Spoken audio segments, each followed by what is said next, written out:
or shiny at meron ding side na matte.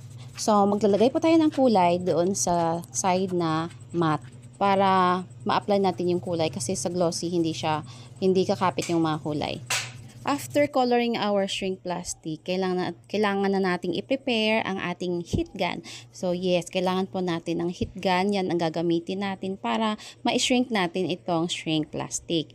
So yung glossy na part, kailangan yan yung nasa taas pag nagsishrink po tayo. So ito ginagawa ko, nilalagay ko lang siya sa maliit na plato. So yung may kulay, kailangan naka-face down siya. So maghanap lang po tayo ng metal o kahit ano dyan. Yung sa akin na gamit ko yung hook ko na pang crochet. Kasi kapag i-turn on natin itong ating heat gun at igagamitin natin para mag-shrink, lilipad yung ating shrink plastic. So kailangan i-support natin. So yung ating heat gun kailangan itama natin sa side kasi pag nasa taas parang matagal siya mag-shrink. So kailangan mag-start tayo sa side, hindi sa taas or hindi sa gitna. Kailangan sa side lang.